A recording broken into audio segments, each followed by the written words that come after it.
नमस्कार दोस्तों, मेरा नाम है प्रथम गुप्ता और आप देख रहे हैं डिवाइनलाइट एकेडमी का ऑफिशियल यूट्यूब चैनल।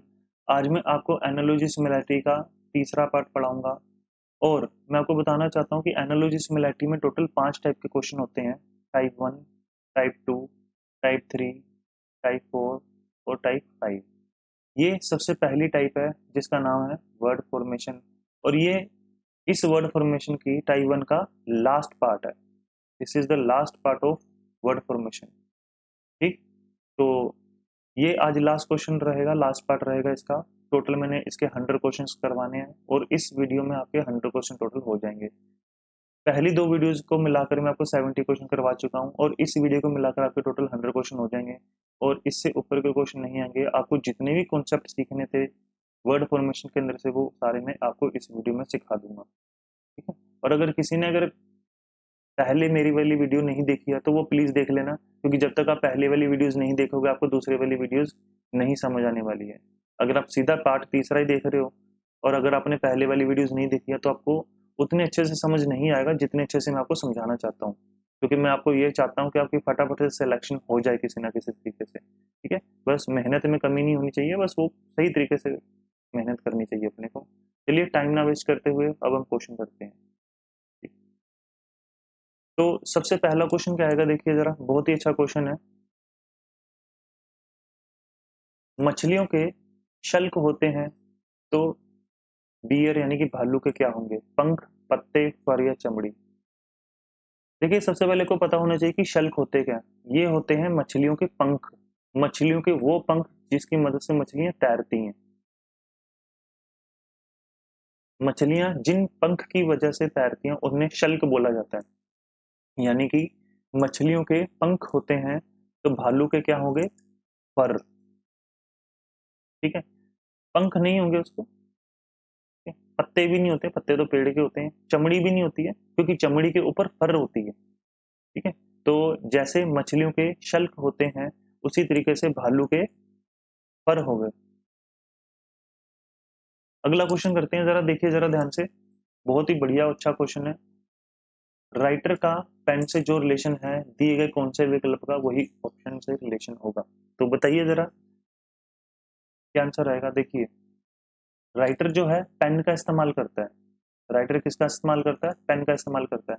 तो सुई दर्जी का इस्तेमाल करेगी क्या? नहीं, ये उल्टा लिखा हुआ है।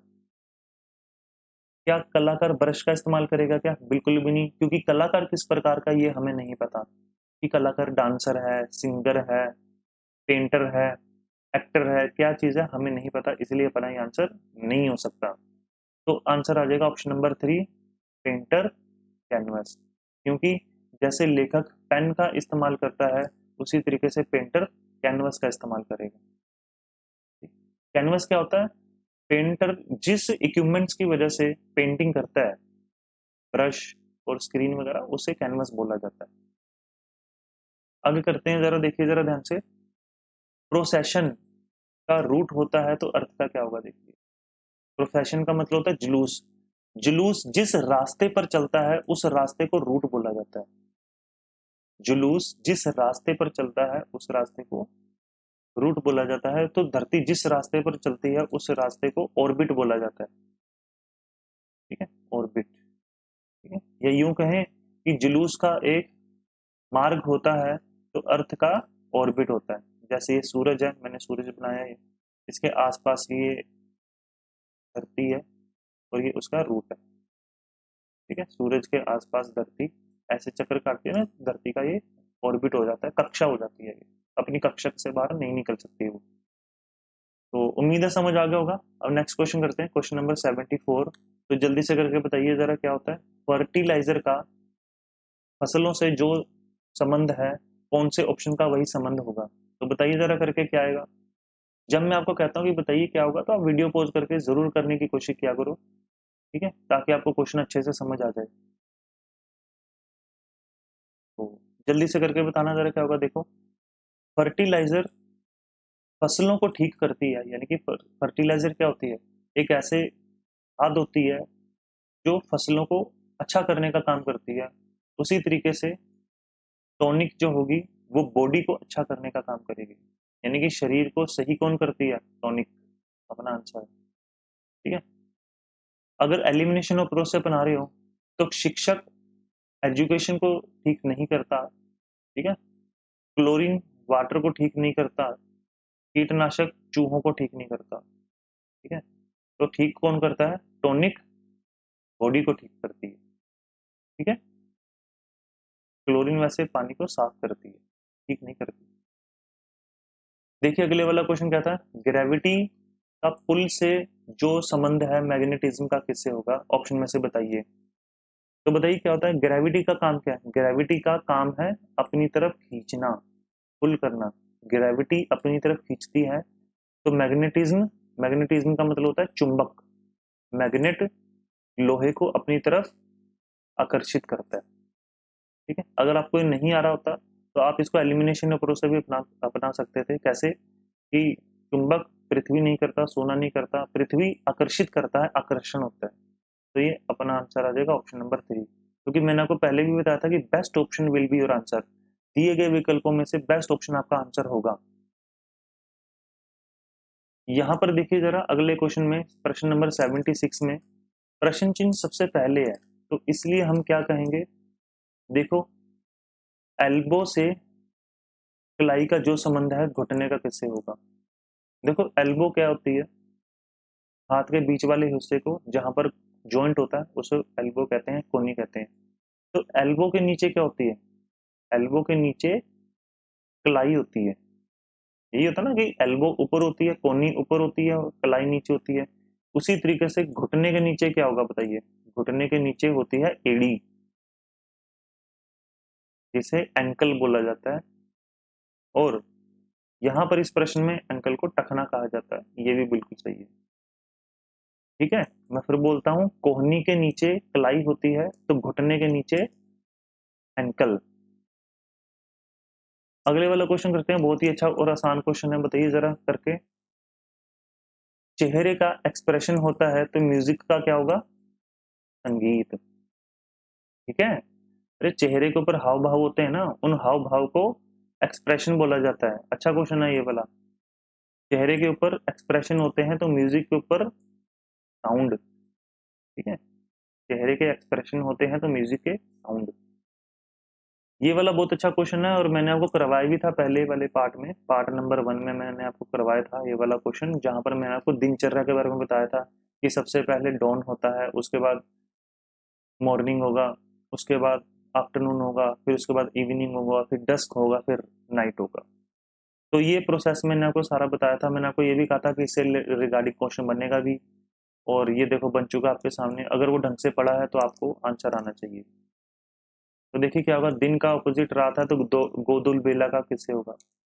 देखो दिन का रात से क्या संबंध है, ये एक दूसरे के ऑपोजिट है, विपरीत जिनको बोलेंगे, बिल्कुल विपरीत है। दिन का विपरीत रात होता है तो डस्क का विपरीत क्या होगा, बताइए क्या आएगा। डस्क को हम कहते हैं सांझ, सांझ का ऑपोजिट हो जाएगा डॉन।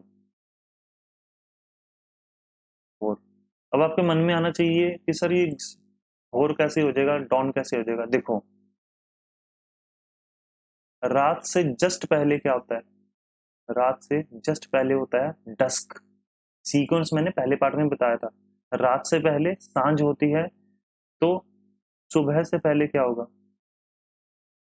सुबह से पहले क्या होगा, सुबह से पहले डॉन होगा, ठीक है। मैं फिर बोलता हूँ, रात से जस्ट पहले डस्क होता है, सांझ होती है, तो सुबह से जस्ट पहले डॉन होता है, प्रभात होता है, ये बोर भी कहते हैं इसे, ठीक। तो समझ आ गया होगा ये अपना, नहीं आया तो आप वीडियो रिपीट करके देख सकते हैं इसको। अगले वाला क्वेश्चन देखो जरा क्या आएगा इसका, टेलीविजन का टेलीकास्ट से जो रिलेशन है रेडियो का किससे होगा, प्रसारण, समाचार, संगीत, भोर, क्या। देखिए टेलीविजन क्या होता है, टेलीविजन का टेलीकास्ट होता है, आप घर पर बैठ के टेलीविजन देखते हो तो वो टेलीकास्ट होता है डिश से, ठीक है। पर रेडियो क्या होता है बताइए, रेडियो ब्रॉडकास्ट होता है, प्रसारण होता है। अगर आप रेडियो सुनते हो तो वो ब्रॉडकास्ट होता है, ठीक है। तो ये अपना आंसर आ जाएगा। अगले वाला क्वेश्चन देखिए जरा क्या आएगा, मोटर कार का गैरेज से जो संबंध है एरोप्लेन का किससे होगा, बताइए जरा क्या आंसर आएगा। आप खुद करके देखो जरा क्या आंसर आएगा इसका। बहुत ही जबरदस्त क्वेश्चन है ये वाला, ठीक है। और ये एक छोटी सी टाइपिंग मिस्टेक है, हैंगर आना चाहिए था यहाँ पे। देखिए क्या आंसर आएगा, देखो मोटर कार कहाँ रखते हैं, गैरेज में रखते हैं। अगर आपके पास गाड़ी है तो वो गाड़ी कहाँ रखी होगी, गैरेज में रखी होगी। तो हवाई जहाज कहाँ रखते हैं, हवाई जहाज रखते हैं हैंगर में, HANGAR, हैंगर, ठीक है। हवाई जहाज जहाँ रखते हैं उसे हैंगर बोलते हैं। अगर आपके मन में आ रहा है कि सर कपड़े वाला भी तो हैंगर होता है, तो मेरे भाई वो हैंगर दूसरा होता है, उसके स्पेलिंग अलग होते हैं। वो HANGER होता है। ये टाइपिंग मिस्टेक हो गई थी गलती से, तो उनको सही कर लेना। ये होता है कपड़े वाला हैंगर, कपड़े लटकाने वाला हैंगर। पर GAR कौन सा होता है, हवाई जहाज वाला। तो इसका आंसर आ जाएगा ऑप्शन नंबर 2। मैं फिर बोल देता हूँ, कार को हम कहाँ रखते हैं, कार हम गैरेज में खड़ी करते हैं, तो एरोप्लेन हम कहाँ खड़ी करेंगे, हैंगर में, ऑप्शन नंबर 2, ठीक है। तो अब हम अगले वाला क्वेश्चन करते हैं, बहुत ही बढ़िया क्वेश्चन है और उम्मीद है कि समझ आ रही होगी। अगर आपको समझ नहीं आ रहा तो मेरी आपसे रिक्वेस्ट है कि आप सबसे पहले प्लीज पहला पार्ट देखना इस चैप्टर का, और आपको बहुत अच्छे से समझ आ जाएगा। क्योंकि जब तक आप पहला पार्ट नहीं देखना शुरू करोगे तब तक आपको ये तीसरे वाला पार्ट समझ नहीं आएगा, और अगले वाले पार्ट भी आपको समझ नहीं आएंगे, क्योंकि सभी चीजें एक दूसरे से रिलेट होती हैं। अगले वाला क्वेश्चन करते हैं, देखिए पक्षी का फिश से जो संबंध है एरोप्लेन का किससे होगा। बताइए पक्षी कहाँ होता है, पक्षी होता है हवा में, यानी कि आसमान में, आकाश में, ठीक है। पर मछली कहाँ होती है, बिल्कुल नीचे, यानी कि पानी में, समुद्र में। एक ही बात है, जो मर्जी बोल दो। उसी तरीके से एरोप्लेन कहाँ होता है, हवा में, हवा में, एयर में। तो पानी वाला क्या होगा, पानी होगा ship, क्योंकि ये एक इक्विपमेंट है। मैं फिर बोलता हूँ, पक्षी जैसे आसमान में होता है तो मछली पानी में होती है। उसी तरीके से हवाई जहाज में कौन सा वाहन होता है, हवाई, हवा में कौन सा वाहन होता है, हवा में हवाई जहाज होता है। तो इसी तरीके से पानी में कौन सा वाहन होगा, पानी में वाहन होगा शिप, ठीक है। तो ये अपना आंसर आ जाएगा शिप, ठीक है, क्योंकि ये एक दूसरे के ऑपोजिट थे, विपरीत। उम्मीद है समझ आ गई होगी। ये पक्षी का विपरीत मछली है, तो इसी तरीके से हवाई जहाज का विपरीत जहाज होगा, शिप होगा, ये पानी वाला जहाज होता है। अगले वाला क्वेश्चन मैंने आपको करवाया, वो क्वेश्चन है अच्छे से करवाया था पिछले पार्ट में, तो करने की कोशिश करें जरा। ये देखिए जरा क्या आंसर आएगा, धागे का कपड़े से जो संबंध है तार का किससे होगा। बताइए क्या आंसर आ जाएगा, रस्सी, जाली, छलनी और तार। अगर आपने मेरे पिछले पार्ट को अच्छे से समझा है तो आपके लिए ये वाला क्वेश्चन बहुत ही ज्यादा आसान हो जाएगा। 2 सेकंड में आंसर आ जाएगा कि इसका आंसर आ जाएगा सेकंड मैश, ठीक है। अगर आपने पहले वाला पार्ट नहीं देखा तो आपके लिए समझना थोड़ा सा मुश्किल रहेगा, पर फिर भी देखिए जरा, मैं समझाने की कोशिश करता हूँ कि धागे को मिलाकर, धागे धागे को मिलाकर कपड़ा बनाया जाता है, तो तार को मिलाकर क्या बनाया जाएगा, जाल या जाली। अपना आंसर आ जाएगा ऑप्शन नंबर 2, ठीक है। जैसे धागे को मिलाकर कपड़ा बनाया जाता है तो उसी तरीके से तार को मिलाकर जाली बनाई जाती है, ये अपने को पता होना चाहिए, ठीक है जी। तो चलिए अब हम अगले वाला क्वेश्चन करते हैं, बहुत ही अच्छा क्वेश्चन है ये वाला, जबरदस्त क्वेश्चन है, खुद करके देखिए। जैसे स्पेशियस का कैपेसिटी से जो रिलेशन है, स्कैंटी का किससे होगा, बताइए। संभावना, घनत्व, कमी, कल्पना। देखिए क्या होता है, स्पेशियस और क्षमता ये सिनोनिम है एक दूसरे के, सेम सेम है। क्यों, क्योंकि अपने को ऑप्शन की मदद से क्वेश्चन करना होता है। सिनोनिम है, विशाल का मतलब होता है कि इसको स्टोरेज सिस्टम, कोई चीज बहुत ज्यादा है वहां पर कितना भी सामान रख सकते हो। और उस कैपेसिटी, कैपेसिटी का मतलब भी वही होता है कि क्षमता, किसी चीज को स्टोर करने की क्षमता, ठीक है? तो ये लगभग एक समान चीजें हैं। तो स्कैंटी, स्कैंटी क्या होता है, अल्प, अल्प यानी कि छोटा, छोटे का मतलब होता है कमी। तो क्या आंसर आएगा इसका, सिंपल ही चीज है, जैसे स्पेशियस और कैपेसिटी एक जैसे शब्द हैं, सिनोनिम है, उसी तरीके से अल्प छोटा या कमी, यानी कि स्कैंटी का छोटा क्या हो जाएगा, इसका छोटा हो जाएगा अपना स्कैसिटी, यानी कि कमी। ऑप्शन नंबर थर्ड, ठीक है, क्योंकि ये सिनोनिम है एक दूसरे के। अगले वाला क्वेश्चन करते हैं, देखो जरा, बहुत ही अच्छा क्वेश्चन करने की कोशिश करो। थर्मामीटर का टेम्परेचर से जो संबंध है हाइग्रोमीटर का किससे होगा। देखो थर्मामीटर के क्यों इस्तेमाल करते हैं, थर्मामीटर टेम्परेचर चेक करने के लिए, थर्मामीटर टेम्परेचर चेक करने के लिए इस्तेमाल किया जाता है। तो हाइग्रोमीटर किस चीज को चेक करने के लिए किया जाता है बताइए। हाइग्रोमीटर से क्या चेक किया जाता है, हाइग्रोमीटर से ह्यूमिडिटी चेक की जाती है, नमी या मॉइस्चर भी बोलते हैं, ठीक है। तो अपना ये आंसर है ऑप्शन नंबर 4। अगले वाला क्वेश्चन देखो, लॉक का की से जो रिलेशन है क्राइम का किससे होगा। तो देखिए, ताले को कौन खोलता है, चाबी, यानी कि ताले को कौन खोलता है, चाबी। तो अपराध को कौन खोलेगा, अपराध को कौन सुलझाएगा, कौन सोल्व करेगा अपराध को, बताइए ऑप्शन में से बताइए। अपराध को सोल्व करेगा इन्वेस्टिगेशन, ठीक है, इन्वेस्टिगेशन की जांच पड़ताल, क्योंकि कोई भी अपराध किया हो सजा तभी मिलती है जब उसकी जांच पड़ताल अच्छे से होगी। जैसे किसी ने चोरी करी है, तो चोरी करने के बाद उसकी जांच पड़ताल होगी कि उसने कितना सामान चोरी की है, उसके बाद ही उसी चुराए गए सामान के आधार पर उसकी सजा का फैसला दिया जाएगा, ठीक है। तो ये अपना आंसर है कि पहले क्राइम करेंगे, फिर इन्वेस्टिगेशन करेंगे, फिर उसके बाद सजा देंगे। ये एक प्रोसेस होता है और ये एक अपना अच्छा क्वेश्चन है। अगले वाला क्वेश्चन करते हैं, जरा देखिए जरा ध्यान से, अभी थोड़ी देर पहले भी करवाया था। रेडियो को सुनने वाले पर्सन को श्रोता बोलते हैं, लिसनर बोलते हैं। तो फिल्म देखने वाले पर्सन को क्या बोलते हैं, दर्शक, यानी कि ऑडियंस। ये संचारण नहीं होगा, आलोचना भी नहीं होगा, नायक भी नहीं होगा, दर्शक। आप एलिमिनेशन अप्रोच का इस्तेमाल जरूर किया करो, बहुत ही जबरदस्त चीज है, और पेपर में आपकी हैबिट, यही वाली हैबिट आपकी कम से कम 4 से 5 नंबर बढ़ाएगी, क्योंकि कंपटीशन हद से ज्यादा बढ़ी जा रहा है और हमारा भी फर्ज है कि उसी तरीके से क्वेश्चन करने का। तो अगले वाला क्वेश्चन करते हैं, देखिए जरा क्या आएगा इसका आंसर। बुक का लाइब्रेरी से जो रिलेशन है एनिमल का किससे होगा, बताइए क्या आंसर आएगा। घरेलू, शिकारी, जंगली या चिड़ियाघर, डोमेस्टिक, हंटर, वाइल्ड या जू, क्या आंसर आएगा। देखो इसका क्या लॉजिक है, किताबों को किताबों को कहाँ रखा जाता है, लाइब्रेरी में रखा जाता है, किताबों को लाइब्रेरी में रखा जाता है। तो एनिमल को कहाँ रखते हैं, एनिमल को जू में रखते हैं, ऑप्शन नंबर 4। इसका दूसरा लॉजिक ये बन सकता है, दूसरा लॉजिक क्या बन सकता है कि लाइब्रेरी में जहां आपको काफी सारी किताबें मिलती है, लाइब्रेरी में क्या मिलेगा आपको, काफी सारी किताबें। उसी तरीके से जू में आपको क्या मिलेगा, बहुत सारे जानवर, ऑप्शन नंबर 4, ठीक है। ये भी चीज हो सकती है। अगले वाला देखिए जरा क्या क्वेश्चन आएगा, अच्छा क्वेश्चन है। हेल्थ का सिकनेस से जो रिलेशन है हैप्पीनेस का किससे होगा, बताइए। सबसे पहले आंसर लगाने से पहले आप ये देखिए कि हेल्थ का सिकनेस से क्या संबंध है। ये एक दूसरे के विपरीत हैं, ऑपोजिट हैं एक दूसरे के। क्या मेरी बात समझ आ रही है, जैसे अच्छे का ऑपोजिट बुरा होता है, उसी तरीके से हेल्थ का ऑपोजिट क्या होगा, सिकनेस।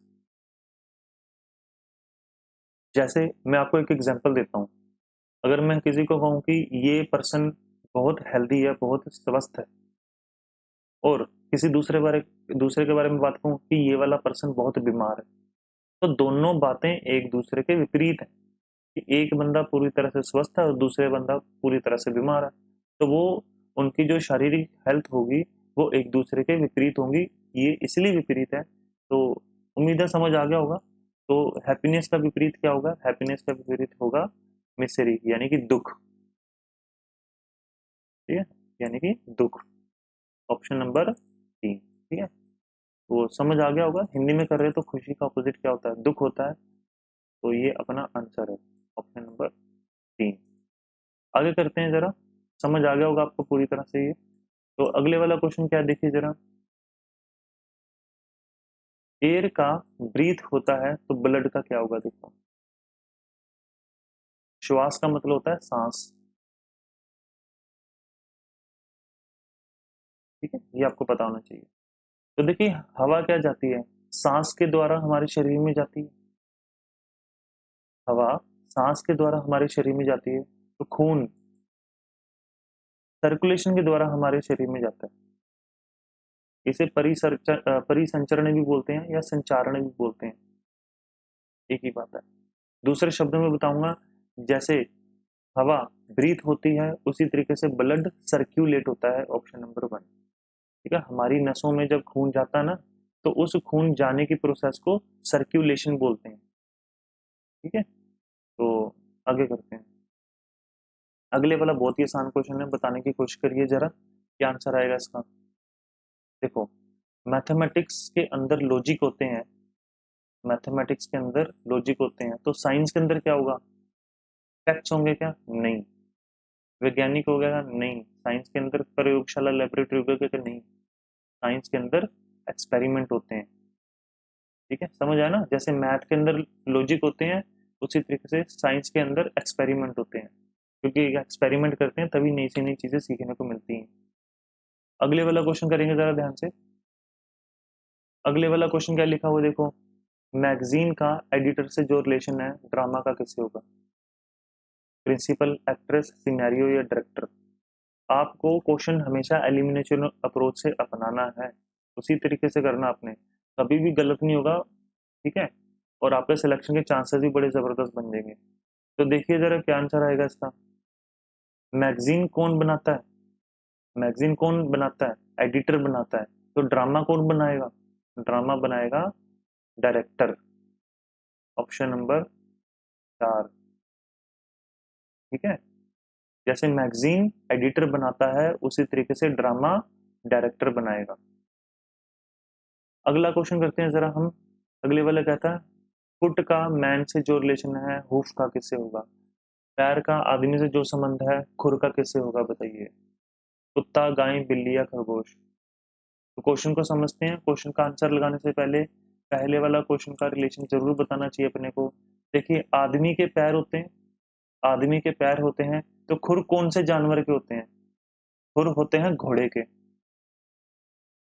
पर घोड़ा तो ऑप्शन में नहीं है। तो दूसरा कौन सा जानवर होता है जिसके खुर होते हैं, कुत्ता होगा क्या, बिल्कुल भी नहीं। गाय होगा क्या, हाँ, गाय के खुर होते हैं। समझ आया, जैसे आदमी के पैर होते हैं उसी तरीके से गाय के खुर होते हैं। प्रश्न नंबर 93, देखिए, बूंद का ओशन से जो संबंध है स्टार का किससे होगा, स्काई, शाइन, ट्विंकल, ब्राइट, क्या आंसर आएगा, देखिए खुद करने की कोशिश करो, क्या आंसर आया आपका। चलो चेक करते हैं। ड्रॉप यानी कि बूंद, बूंद किसके अंदर होती है, ओशन के अंदर। उसी तरीके से स्टार किसके अंदर होगा, आसमान में। ठीक है, जैसे समुद्र के अंदर अनंत बूंद होती है पानी की, उसी तरीके से आसमान के अंदर अनंत स्टार होंगे, अनंत तारे होंगे। ठीक है, तो ये अपने को पता होना चाहिए। दोबारा मैं बता देता हूँ, जैसे समुद्र के अंदर पानी की बूंदें होती है, उसी तरीके से आसमान के अंदर स्टार होगा, ऑप्शन नंबर 1। उम्मीद है समझ आ गया होगा। तो अब हम आगे करते हैं क्वेश्चन, देखो क्या आएगा अगले वाले क्वेश्चन में। हॉस्पिटल का डॉक्टर से जो रिलेशन है टेम्पल का किससे होगा, मैजिस्ट्रेट, मैनेजर, पुजारी, मंदिर कलाकार। सिंपल सी चीज है, हॉस्पिटल के अंदर क्या होता है, हॉस्पिटल के अंदर डॉक्टर होते हैं, तो मंदिर के अंदर क्या आएगा, मंदिर के अंदर पुजारी आएगा। जैसे हॉस्पिटल में डॉक्टर होगा, वैसे ही मंदिर में पुजारी होगा, क्योंकि मैजिस्ट्रेट नहीं हो सकते, मैनेजर नहीं हो सकते, पुजारी बिल्कुल होगा, और मंदिर कलाकार भी नहीं हो सकते, पुजारी तो होना ही चाहिए। जैसे अस्पताल में डॉक्टर को होना जरूरी है, उसी तरीके से मंदिर में पुजारी का होना बड़ा जरूरी है। तो अगले वाला क्वेश्चन करते हैं जरा ध्यान से, देखो, ऑथर ऑथर का नोवेल से जो रिलेशन है डिजाइनर का किससे होगा, बताइए। कपड़ा, पोशाक, सूट, कपड़ा, क्लॉथ, ड्रेस, सूट, टेक्सटाइल, क्या।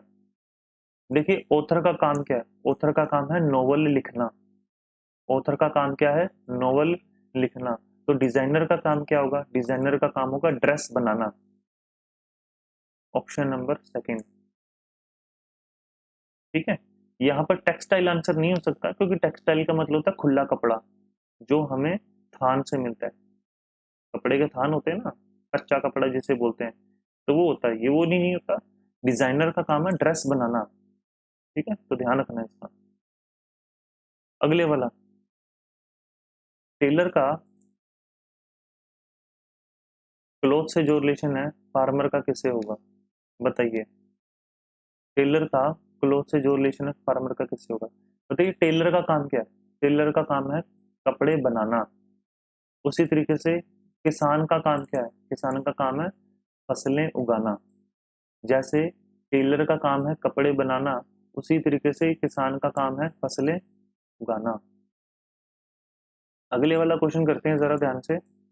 देखिए स्टमक का पेट फूड से जो रिलेशन है इंजन का किससे होगा। ईंधन, विमान, कार, मशीन, क्या आंसर आएगा इसका बताइए। देखो स्टमक के अंदर क्या होता है, स्टमक के अंदर फूड होता है, खाना होता है, तो इंजन के अंदर क्या होगा, फ्यूल, ऑप्शन नंबर 1। ठीक है, मैं आपको फिर बताता हूँ। क्या पेट को एनर्जी कहाँ से मिलती है, ऊर्जा कहाँ से मिलती है पेट को, भोजन से ऊर्जा मिलती है। खाना खाओगे तभी तंदुरुस्ती आएगी। उसी तरीके से इंजन को एनर्जी कहाँ से मिलेगी, फ्यूल से, ईंधन से, यानी कि तेल से या पेट्रोल, जो भी आप बोलो। अगले वाला क्वेश्चन करते हैं जरा।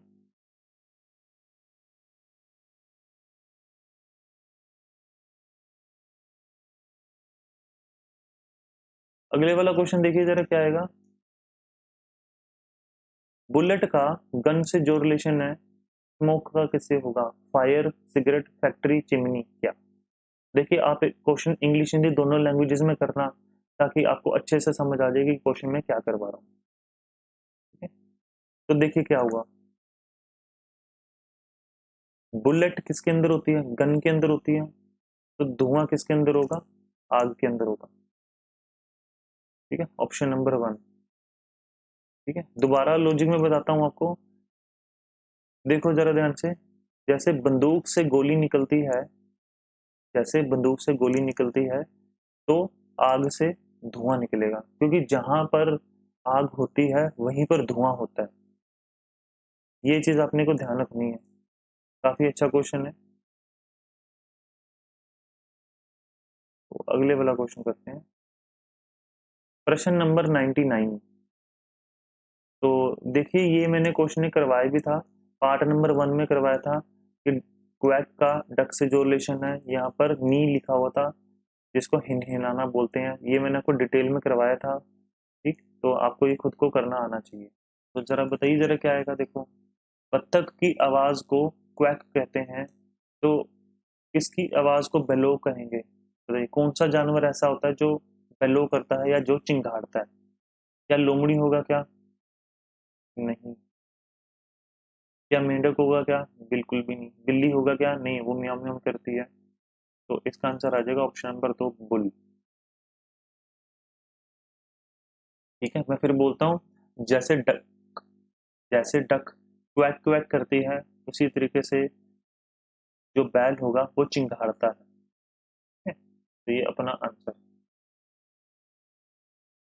ये आज का लास्ट क्वेश्चन है, तो आपको ये समझ आना चाहिए बहुत अच्छे से। तो मुझे बताइए जरा, अभी थोड़ी देर पहले कहा था कोहनी के नीचे वाले हिस्से को कलाई कहते हैं, तो घुटने के नीचे वाले हिस्से को क्या कहेंगे, एंकल, ऑप्शन नंबर 3।